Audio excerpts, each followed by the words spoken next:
Hello, everybody. It's Andy B here, otherwise known as Bazzi. I just did an interview on the Zach Sang Show and talked about a bunch of really awesome stuff.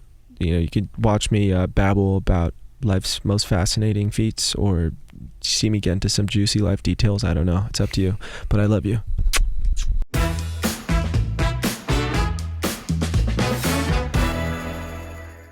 Hello, beautiful human. My name is Zach. That is Dan, and we welcome to the studio, Bazzi. Yes. You guys gonna add like a little woo? Oh, we can do like fanfare. Yeah. What are we? Are we not enough? I don't know. I don't know if it cuts through the same. We could layer that. We could try it again. Okay. Okay. Let's try it again. Okay. Welcome, Bazzi. Oh yeah! What's up, gentlemen? I'm so happy that you're here. Same. We have an album to discuss, and it's a fantastic body of work. But I want to just start by saying, I thought you didn't like me, so I'm glad you're here. Wait, why would you think I don't like you? He talks about it all the time. Wait, really?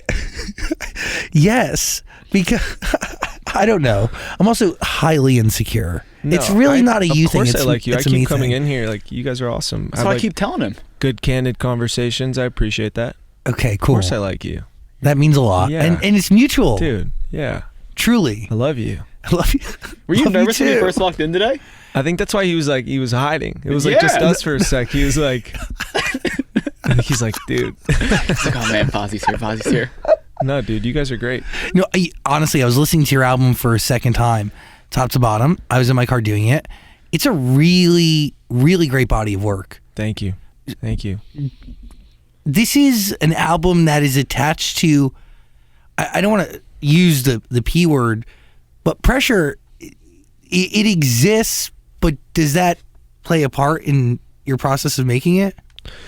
No, and I don't think, pressure really exists for me anymore like that either. Like, I think, my intention with music hasn't really changed since I started making it. I've always wanted to just make stuff that I liked.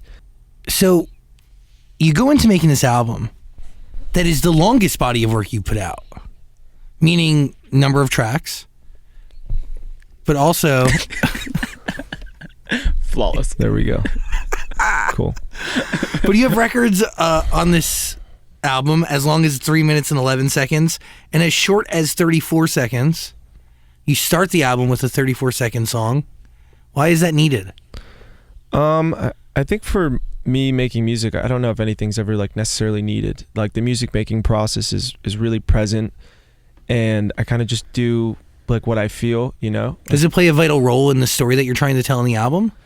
No, I wouldn't say that. I'd say like once again, like the length of the music is just really when I'm making the song, like what I feel it deserves or what it should be. But it's never like intuitive. I never think about it before, like, oh, I'm gonna make this one specifically long or short. How do you know when a song is done? Well, I think that's a good question. I think that's all feeling. I think a lot of the heart of the music is that initial day, is that initial idea where, you have a feeling or intuition or excitement, but, sometimes the finishing a record is tedious, and it's like the work to try and make the drums hit a certain way or the bass hit a certain way or to replace sounds to make it cut and feel the way. But it's a feeling though. You just feel it. Like I have records that took me 12, like Miss America, we did in 12 hours and it was just done. We never went back to it. It was just perfect.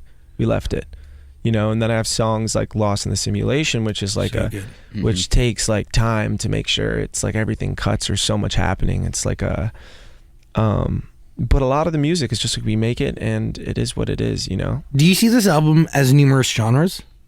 100%. I think your most multi-genre album you ever put out. Yeah, I think it's literally everything. Yeah, it is. At the same time. Human Cocaine's really fucking good. Thank you, buddy. I wanted it to be longer. A part of me wanted it. Yeah, I kind of want that song to be longer too. It's like a minute 34 or something. But I don't want more of me on it. I want somebody else to do it. I sent it to Casey Musgraves. She never replied to me. Yeah. Hi, Casey. Yeah, just listen to it. It's a beautiful song. It's really good. Where does that come from? Honestly, I made that song when I was still heavily using drugs. Yeah, and it was just really beautiful. Like it was when I remember feeling this freedom, kind of being really high, and then writing that song, and it just made a lot of sense, you know. Were you high while writing it? Yeah, but not while recording it, but like the initial voice note and idea. Yeah. Were you getting a lot of inspiration while using drugs?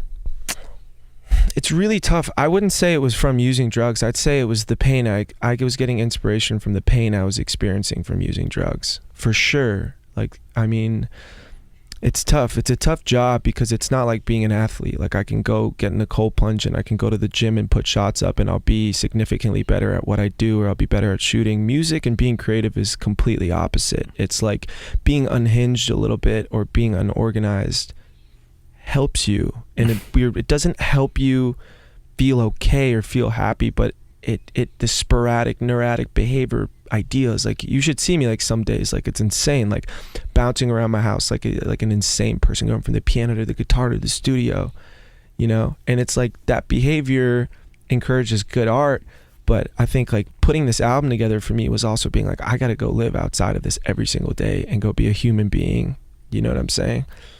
And how do you balance both?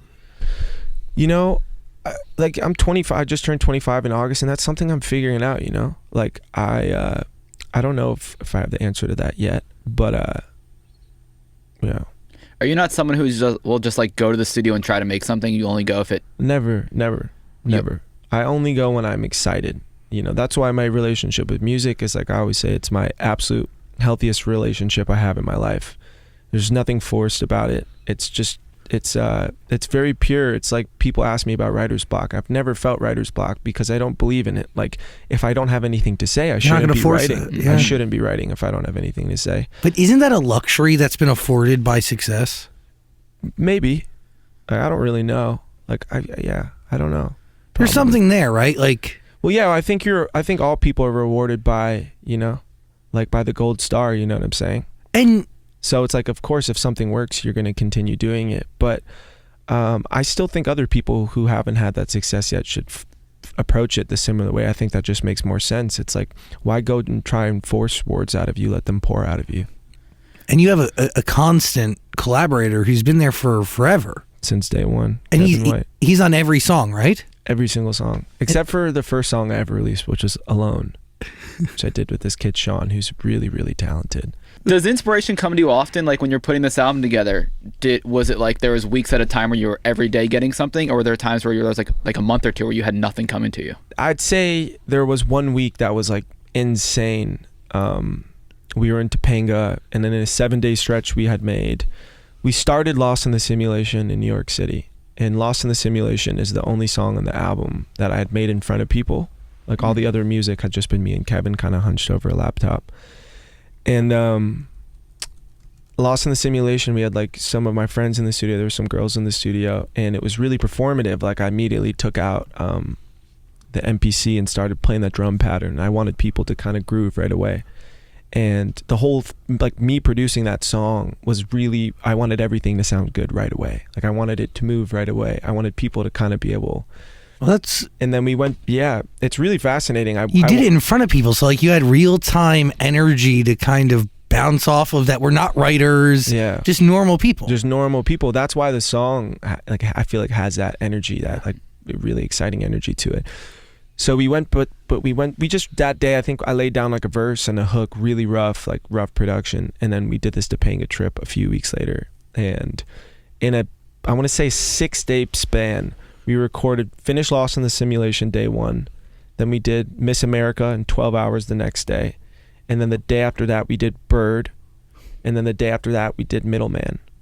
So we did Flick, and that was just in those songs, I don't know if they'll be singles or the big records off the album that people eventually end up recognizing, but those for me were really defining genrically, or, you know, of the tone that I wanted the album to have. So the most important week was that week, I'd say. Sets the standard for everything else. Yeah.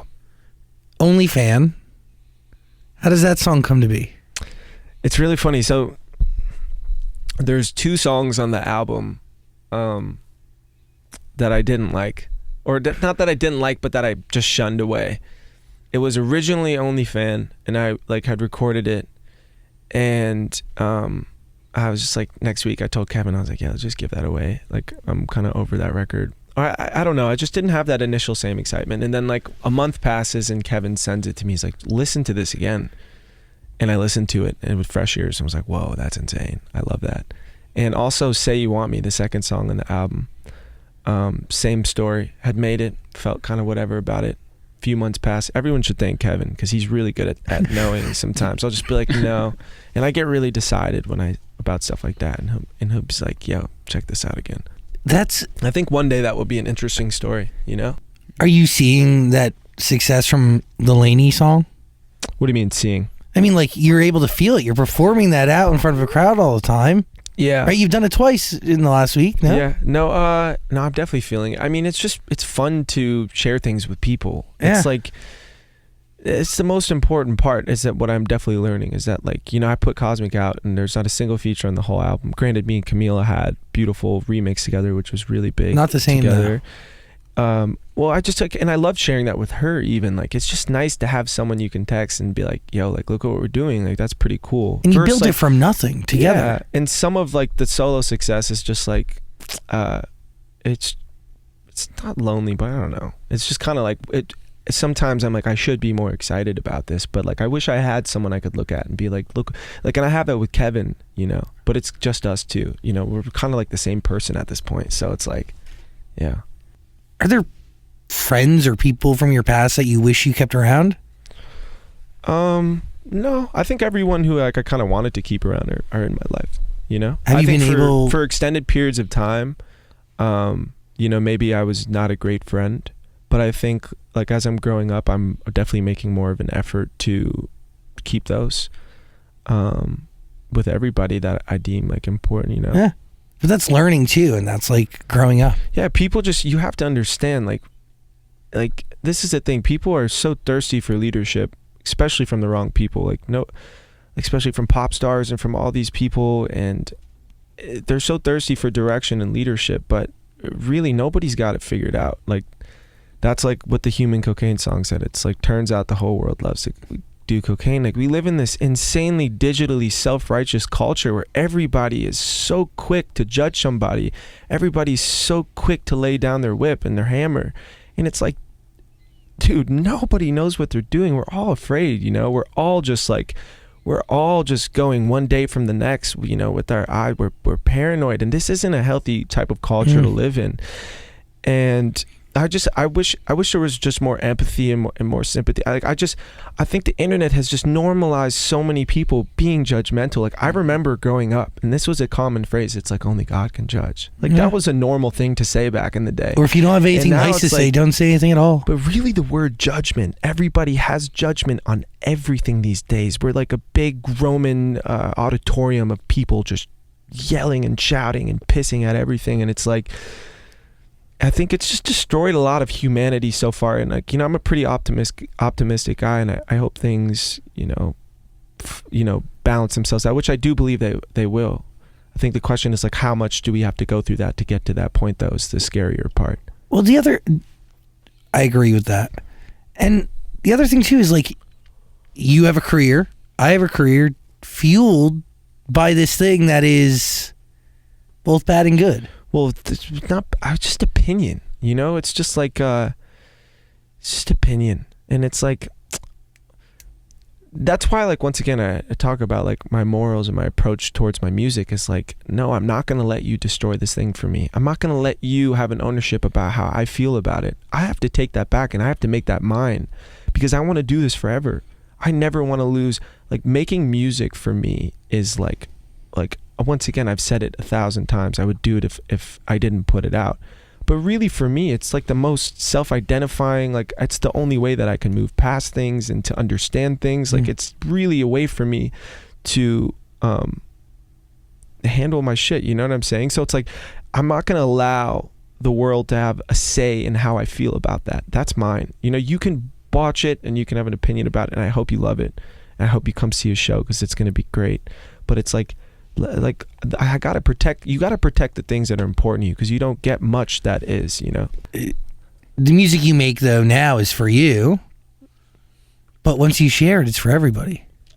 100%, 100%. That's why, like, right before Infinite Dream came out, I was like a manic person just listening to it all day, because like I knew that on Friday it would, you know, not be this own personal experience I get to have with it, which is so much fun to have. Yeah. How has this album saved your life? Because you did mention that a few times.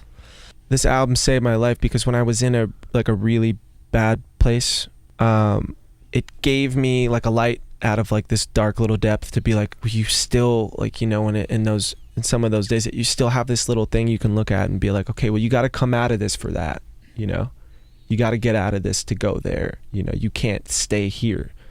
And that's really what I meant. It's about how it saved my life, is that it's like, it's always been this equilibrium for me that like in any depth of any insane situation or, you know, insane behavior, it's always been like a balanced weight that's like, okay, well, you come back for that, which I don't know if that's necessarily a healthy thing. I think maybe you know, humans should be able to do that for themselves, but so far in my life, music has done that for me.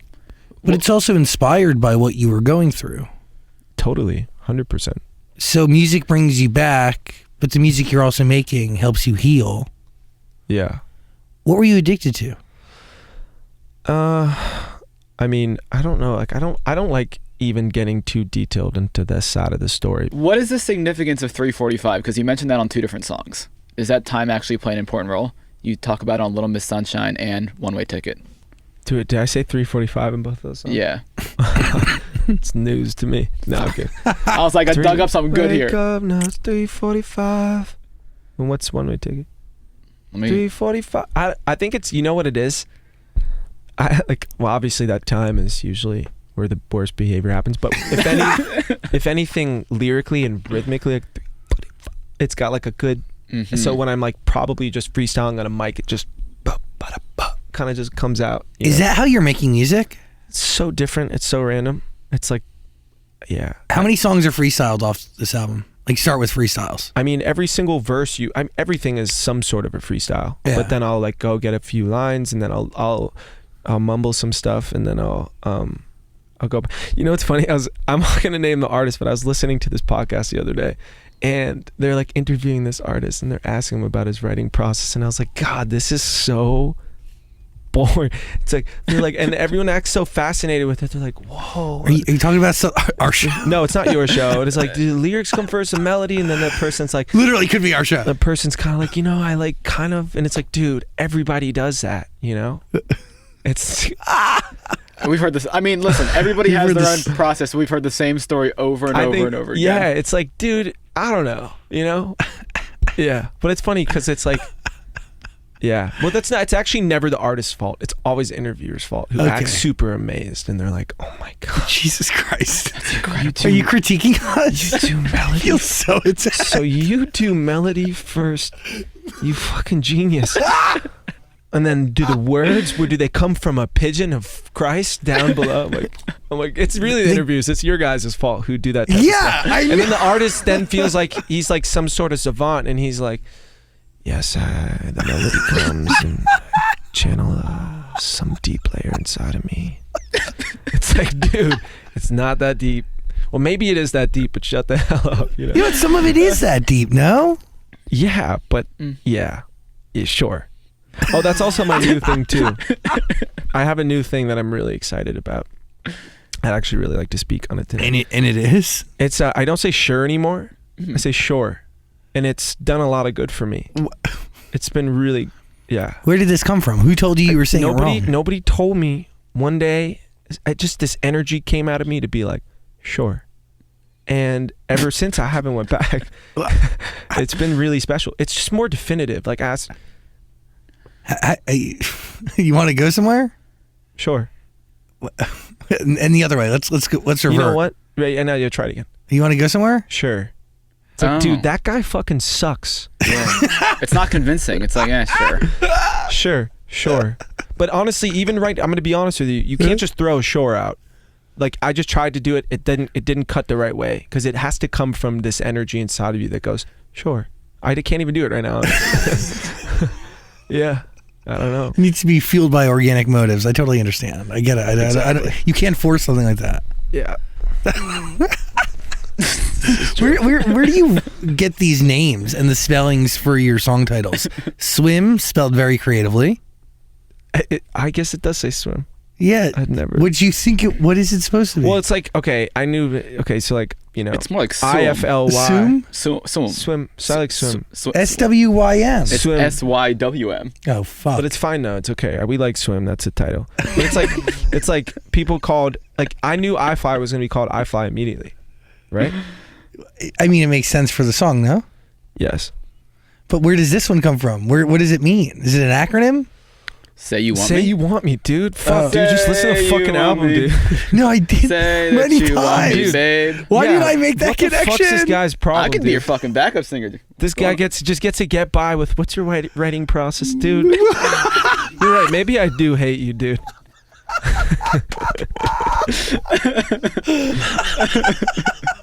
I'm sick of your shit, dude. I'm never coming back.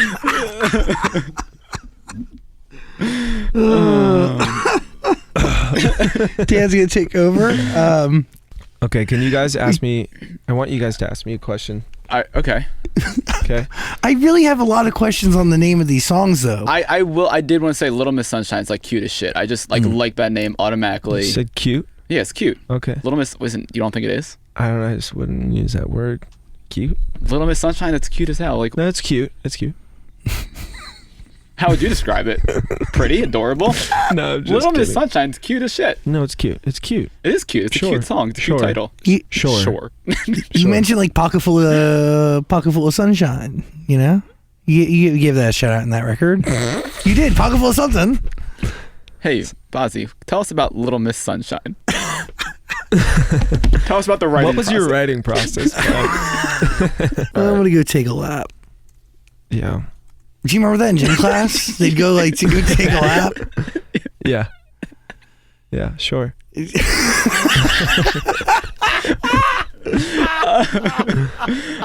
I could ask you a question that I wanted to ask, or we could ask you the question that you want to be asked right now.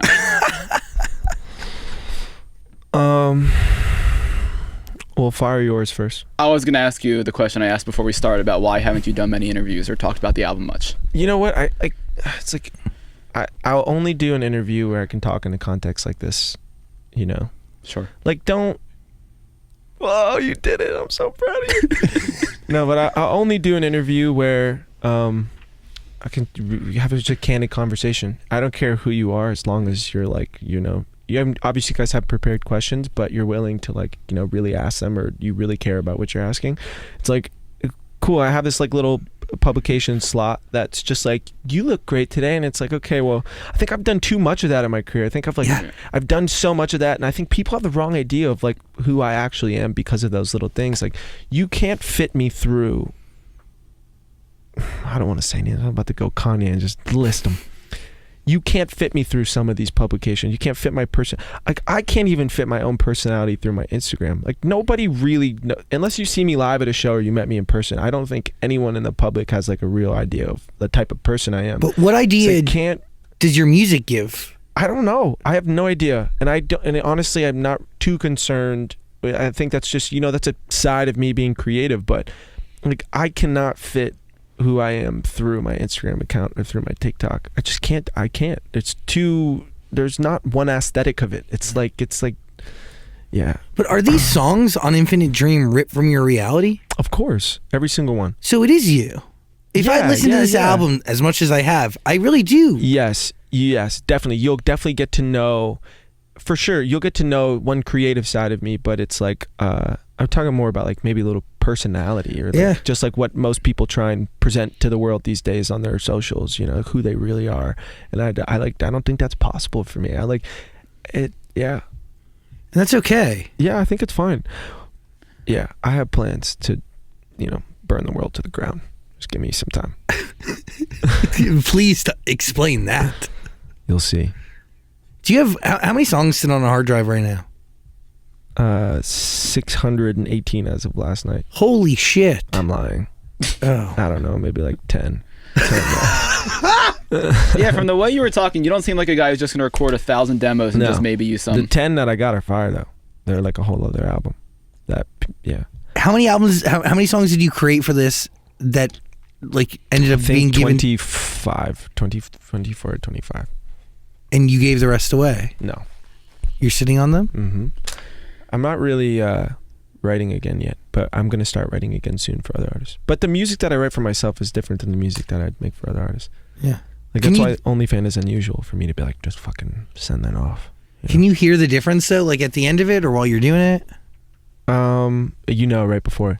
I think right before. Honestly, it's been a while since I've written for somebody else, so I'm not entirely sure. We don't force it. Yeah. We don't force it. Yeah. I want to talk about something that happened on your guys' show years ago. I want to talk about the Taylor Swift thing.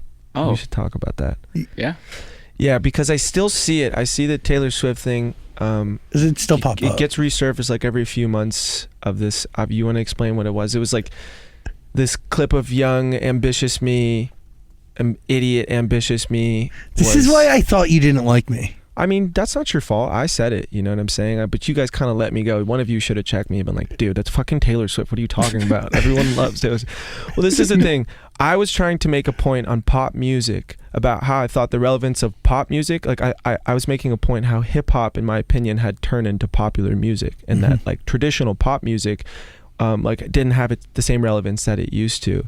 And I referenced the biggest, most powerful, like most truly listened to with the biggest audience, just in like just being a fucking idiot and the type of person who is sporadic and will just throw a name out or just say something trying to make a point. But obviously in that clip, when you watch it, it looks kind of bad. And it upsets me. That's one, I don't have regrets. Even mistakes I've made, I feel like are intentional. Maybe this will turn into that one day for me, but that is a regret and upsets me because she writes her own music. She kind of stands for all the things that I stand for as an artist. She writes her own music. She cares about what her videos looks like. She puts on an amazing live performance. And just that one stupid comment, I feel like maybe could get in the way of ever getting to get in a studio with her or write a song with her, or to just tell her how much she actually has impacted all the music I've made till this day.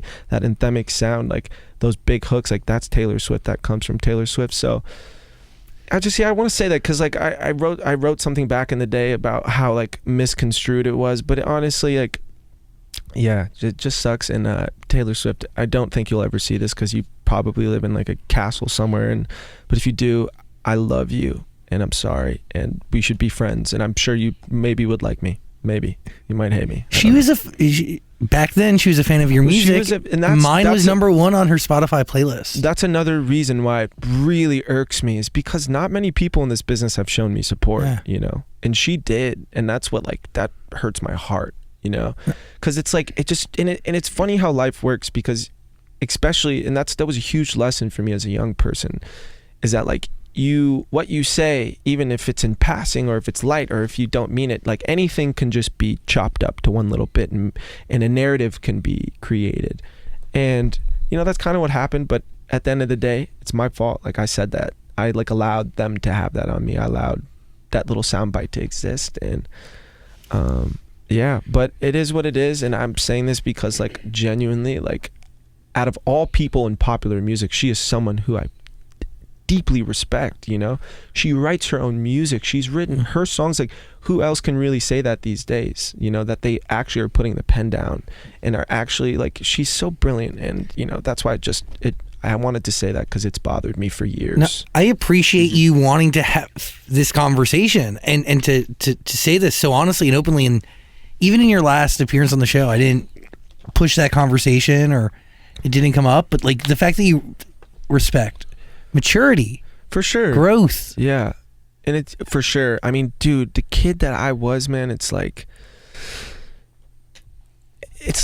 this is the thing. It's the you theory. It's like it came from nothing, and then you find all of these things, and then you want to attach it to yourself, and you want a McLaren, and you want a Lamborghini, and you want a Bentley, and you want jewelry, and you want, you know, to be the hottest surface level artist, and you want all of these very cheap, meaningless things, and you're going to Barney's and you're spending $30,000 a week on clothes, and like you're in this, you're at the tip of the U just to go, holy shit, like all I ever wanted to be was right where I was at the start. And you come back and you make that little loop, and I like that metaphor. I really do, because I was talking to my friend Sammy, about this yesterday. He said I think it's like the same thing in like adulthood. You know, it's like, and we were talking about like what happens in the years like 12 to 17 that just fucks everybody up so badly that they have to, for the rest of their lives, like smoke or drink or do drugs to have fun or to do anything sociable. And it's like we just as adults haven't completed the U, because I think everyone goes through all this shit, right? They're kids and they have really pure fun. And the U's important because you need the first part you need to be present in the first part and not have true gratitude for it to come back to it. It's like, you know, you're a kid and everything is fun and people's company is enough and your imagination is enough, and then you introduce all these outside factors and you become incredibly jaded and gray, and you need certain things, you need to lean on certain things to get to a certain point. And I think the humanity up until this point kind of stops right there. But I do think like there could be an idea where it's like, okay, well maybe we come back to that, you know, as adults. Like, why can't we hang out 6 adults? And I'm the worst at this. Like, me and my friends get, you know, hammered together every single time we see each other. But it's like, you know, sober fun doesn't exist. But it does. It does exist. It totally Yeah, does. totally. It totally does. It just takes like, you know, belief from all parties. Yeah, you just got to do it. It so does. Like, I have some of the best times by myself, unfortunately, because like most people my age, like, you know, I can't get along with them on some of the stuff that I, you know, yeah. It's funny you mention that, because I haven't drank in almost 3 years, and I've started to realize like life is fun in different ways, but life is also so boring. So I'm trying to figure out a way, like, okay, I don't like going out and being around drunk people all the time, but what can I? Yeah, that's not the answer. It's definitely not the answer. It's to like, you know, getting sober and then you're like, okay, well, like, let me go just try and do the things I was doing before without it. Well, this is the truth, is that those things are never fun. The only fun that exists in those places are you getting fucked up. Exactly. Like, that's like, and it's like, am I the problem in this club where people are packed shoulder to shoulder in the booth? No, wait, it's not. You know what I'm saying? That's not fun. It's not. Like, that's the thing. It simply is not fun to go stand in a club and just be shoulder to shoulder. Give me an activity. Oh yeah. Like, let me play something. Let me play darts. Like, let me play beer pong. Let me be able to hear you say something interesting. Like, fuck am I gonna do? Just like, I'm here. Okay. What do I do now? You know, give me something to do. And I'm the same way with anything. It's like on a Friday or a Saturday, I'd much rather watch football all day and swim and spend my alcohol time there than to then go out at night. Oh like, yeah. What are these things? These, you know. Is the infinite dream the same as our imagination? What does that mean? Like, what do you mean by infinite dream? What do you mean by infinite dream? I think you're wrong. Having the having the ability to dream boundless, right? Yeah. In quantity and in scope. Yeah. Which I kind of equate to imagination. Yeah. It has that, sure. Where does it come from for you? So, infinite dream for me, I don't necessarily, I've been kind of giving this answer and I don't necessarily love saying what it means to me, because then I want people to, just like you just had your own idea of what it means, that's art, so you don't need to. I get it. Yeah, but I think for me, I thought the album in a way feels like it's just on the dream part, not the infinite part, but the dream part, how something in a dream, one thing can happen in a dream that to the next is absolutely irrelevant, makes no sense. Like, we could be here in the studio in one portion of your dream, and then the next you're like looking for a cat inside a barrel of oranges. But in the dream, you're like, dude, those two things next to each other made complete sense, and you can't explain it. I kind of felt like genrically, in a way, the album moved a similar way, where they're just some things are polar opposite, but you know, just me being the through thread coming through them or something. Your story and your voice. Yep. Connects everything. Yes, sir. Do you want us to listen to this album top to bottom? 100%. 100%. Infinite Dream? Just like anything. Yeah. Well, I mean, you never know, right? Yeah. I mean, and there is a flow, though. Like, even starting with the first record. Yeah. I mean, it kicks you off with, it's 35 seconds, but it's impactful. And it like ends very abruptly. The first one? Yeah, why? Every time I'm listening, I feel like I skipped a song. I'm like, what just happened? Because it's supposed to go directly into Swim. Swim. Yeah, I like Swim. Is really good. It's supposed to go, I can't fly. By the way, that Make sure you guys come see his show on tour. It's gonna be so sick. But that yeah, it's supposed to go directly to but you're listening on shuffle, or you're just skipping through like fucking, you know. No, I'm not. Fucking hell, man. Are you gonna list? When you're putting a set list together now, are you gonna do the album in order, or how do you build your set list? No. You play the hits from back in the day with the new stuff. Of course. Yeah. I mean, dude, I am first and foremost, even before a producer and writer, and I'm an entertainer. Yeah. I love putting on a show, you know, and the album is listened for headphone sequencing, and then the tour is completely different. That's meant, you know, I will say, I don't even want to give this away. I'm not saying anything. It's gonna be really sick though. How'd you meet Paul? I think I lose like $75,000 on this tour. What the fuck? I don't want to make $1 on this tour. I have no interest in making money on this tour, and it grosses like a healthy portion of money, and I'm in the hole after it, because like it's about the experience, you know. I have like no interest in making money right now touring. Like that's like, I want to create an experience. That's the reason why I do any of this, you know what I'm saying? Why is that important? Do you think doing that will form a lasting relationship? Sure, like not really in that side of things. I think it's more about like, what am I doing here? What is my purpose? You know, my purpose is to like rake up money and like hide away in some bunkered home. No, like I make music that I care about. So what's my purpose? Let me give people something they can remember forever. Let me, even and I'm not playing arenas yet or any size like some of these artists. Still, let me give them something that they can attach themselves to and live with and like and use, you know. Because I truly believe that some of the most magic we get to experience on this earth are in some of these venues in a communicative aspect. When a bunch of people get together and say, we want to come here and we want to enjoy something together. And I'm a huge believer in that. And that's what, you know, it's really important to me. It's special. Yeah. So if you guys have any money though, I'll let you know if I can invest. So I mean, you could easily, like what you're saying is like you could easily go on stage with like a screen behind you, play some stars and shit, and make a ton of money. Make a ton of money on this tour. You know, I don't, maybe not a ton compared to some of these other people, but you know, like it could be enough. And yeah, but that's just, that's invisible to me, you know. And I'll fight for that experience no matter what, you know. Like that's the difference. Like I really love this shit, you know. I really I appreciate it and I respect it. Like, and that comes from music making, and that comes from playing shows. Like, I do not take that responsibility lightly. I will give you my best every single time, you know. Today, as we hang, how do you define success? I feel like, I don't know. I feel like I kind of answered that, Zach. It's your problem, dude. I don't know. Success is completely personal. I don't think that we should, as a society, one, share any idea, except everyone should mind their own business. And I think the other one should be, we should share an idea that write your own rules. Like, you know, you got, as much as we know we have one shot here, it's like, write your own rules, believe them fully, you know, and make it make sense, you know. Listen to Infinite Dream, link in the description below. Please. What are you thinking? Did you end the album with Don't Leave Me Now on purpose? Yes. Why is that? Because when I listened, I was like, oh, he's leaving me. Yeah. Well, originally I made Don't Leave Me Now. I wanted to write a song for the end of a tour, like the end of a show. That would be like the perfect goodbye to an audience. Don't leave me now. I'm on a wave with you. Lost in the crowd, and all I see is you. And I wanted to write, and I was like, and then we made it, and it's, you know, obviously going to be some sort of tour closer. And it was just perfect for the album too. What is your encore?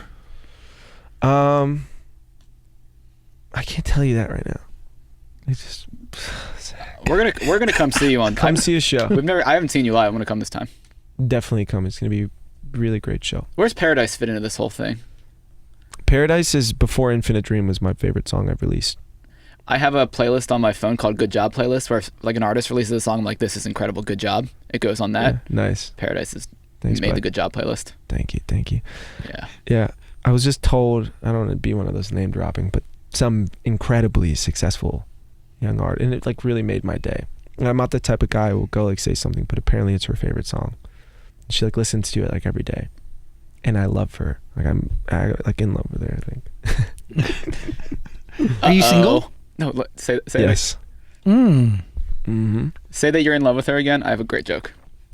I'm in love with her. Uh-oh. What's the name of your song? I know, you should have just silenced there. Should have just Anyway, back to the... You really had him do that twice. Yeah, this has got to be the longest interview you guys have had, right? Ever? No. Really? No. I mean, yeah, definitely not. What are we at? 40? We're a little under an hour. Oh shit. But anyway, It's pretty long. You were asking if he was single. I am single. But you know what? I feel like the podcast has got... It's a podcast. It's not a podcast. I mean, it is. I feel like this has gotten better, like towards the end. Maybe we should flip everything and put the end towards the... I feel like everybody feels that way. We're going to cut this shit up. I'm going to get this shit scissored apart. Don't worry. Carlos is sweating. Oh, Carlos, you got your work cut out for you, buddy. Right? Yeah. Listen to Infinite Dream. You're single and you're looking? No. I don't know. I don't, you can't summarize it like that, you know? I don't know. I don't know love. Single and looking, no. I'm looking. I'm looking for life. I'm just, I want to just live and experience things. I'm 25 years old. I want to give a dream that I've had since I was 4 years old every ounce of my time. Yeah. Infinite Dream. Listen to it. There's a link in the description below. Final thought? Yeah, do people call you Andy in real life? I thought maybe like Andrew. Like, I didn't know you were an Andy guy. Nobody has ever called me Andy in my whole life. Not even one person. I just gave it to myself. I think maybe because I think like maybe I want people to. I want Dan does the same thing. No, when I went to I college, would love to be like Andy would be sick. But I will say this though. You really think you're an Andy? No, but but I can become one. Like, give me the shot. And I can do it. I will say that as of late, I have been introducing myself as Andrew. Oh. But nobody ever. They're kind of always like, okay. But it's like, I don't know. It's weird, dude. I hate that I picked Bazzi as my artist name. Why? I hate it so much. Well, because it was something very personal that like my friends would call me, or it's like a nickname, and then it's now like, who am I? I'm Andrew, and they're like, well, you're not really. Like, your friends don't call you Andrew, and now I'm just Your friends call you Bazzi? Yeah. Well, when I see you in some of the really kind ones will be like, they'll like try and use it, but it doesn't even sound right to me. It doesn't. They'll be nice and they'll be like, yeah, like we're at Andrew's, and it's like everyone kind of like. When I see you out socially, I'll say Andrew. Really? Yeah. I would never do that. I would call you Bazzi I'm right almost away. positive. No, I like that. I respect it. It makes me feel softer towards you. Yeah, I mean, I know you many years. But I'm like, say it once, and then you can go back to the normal one that we're all used to. But I do think it's weird. It's like once again, if I'm not this type of person who like looks at things and go, if I could go back, I would do this or that. But I would love to be a part of a music project or a band, something that I didn't have to represent with my own face. Because I think being a solo pop artist is so weird, and it's like so exhausting. Like, don't ask me about me every day. I'm really not that excited. What's exciting is the ideas that I have and the things that I create and the things that I go off and do. But like when you have a band, it's beautiful because it's just communitive love for it. And I'm sure you have your lead mans and stuff, but one person has to wear it. Or wear the weight of it. It's Totally. just like we come here, we make cool stuff, we play shows, and then we get to go recluse back to being a human, being a real person. Because being a real person and also promoting yourself those two things don't really work well together. No. Not for the ones who are good at one or the other. You got to kind of pick. By the way, you can do all of this. The sky's the limit. Well, I don't want to get too deep into Next Plan. The album came out 1 week ago, but I'm building. I'm always creating and always, yeah. Well, keep coming back on, and I appreciate your honesty today. I really do. It means a lot. Of course, I gotta give a good one. Yeah. The last one was kind of boring. Infinite Dream is the name of the album. Highly recommend. It totally deserves your ear. I do want to know how you met Paul Laney. We met. I think we've always kind of known each other from like a distance. But we met about like 2 years ago, and I've always just really admired him. I think he's just like a really cool person. And I mean like a cool person, like outside of what the music sounds like. The music is great, but like his style and like how like the artwork looks on the songs, and just like he's really tasteful. And I've just always been a big fan of him. I think we've just kind of admired each other's work for a while.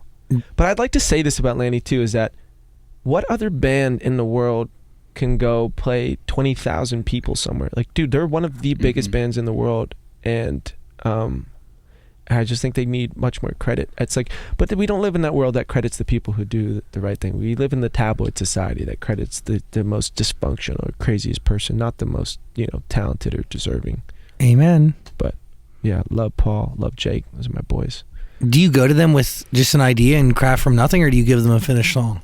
Yeah, me and Paul crafted that together. Sick. Yeah. I had like written it and created it, and then I was like, we should take this home together. And I flew out to their show in Boston. Oh, wow. And we went in his green room, in his dressing room. Me and him sat there, and with Kevin and Paul. And we wrote it and finished it together. That's pretty cool. Yeah. Ooh, I burped. Can you cut that out, please? We'll just silence it. There we go. Andrew Bazzi, I appreciate you. Of course. Andy Bazzi. Andy B. Andy B. Andy B is kind of, I've been trying to transition to Andy B. It's hard. It doesn't work. Andy B, everybody. Listen to his album. Oh, God. Infinite Dream. No. No, Bazzi, I appreciate you. Of course. Thanks for having me, guys. Bazzi, everybody.